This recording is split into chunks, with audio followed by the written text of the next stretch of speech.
when you go into an audition, how do you prepare?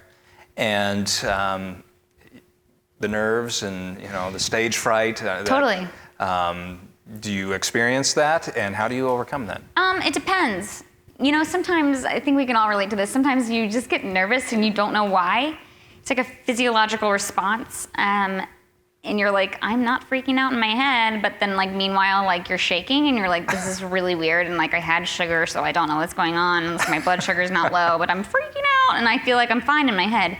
So for that, I just literally will try to shake. Yeah. Sometimes that will literally help you stop shaking. Or I do this with my foot actually all the time anyway, so I'll just do that in the room so that if I'm holding straight, they don't notice, I'm literally shaking. But no, for auditions, I always do as much of the prep work as I can. I will memorize the scene 9.9 times out of 10. Sometimes I just basically memorize it and if it's I don't know when I do that. Sometimes I can overwork a scene. If it's a really emotional scene, I'll basically know it, and then I might look down at the paper. But for the most part, I'm off book, but you always hold your sides in Los Angeles.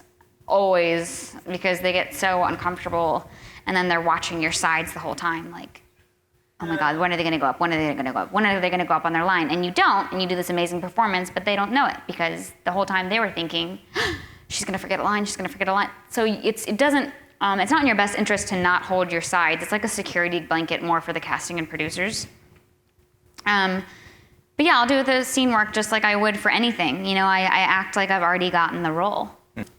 And I just go in and know that what I'm bringing to the room is not what anybody else is bringing to the room, because I make weird choices apparently. So you're not going to book every role. Right. And if you go into an audition and you think you're going to book every role, it's going to be a really sad career for you. Your job is to book the room and that casting director and have them call you in again. Your job is not to book that role, because there will be a role for you that fits you better, that will come up, and they will remember you if you do your authentic self. Yeah. So I just prep it like it's a scene work, like I've already got the job. And some people will advise you not to do that. Some people will advise you not to memorize and stuff, and they'll say, you're not getting paid for it, so don't do that until you're getting paid for it. But I'm like, that's BS. I've never booked a role by doing anything half-assed, ever.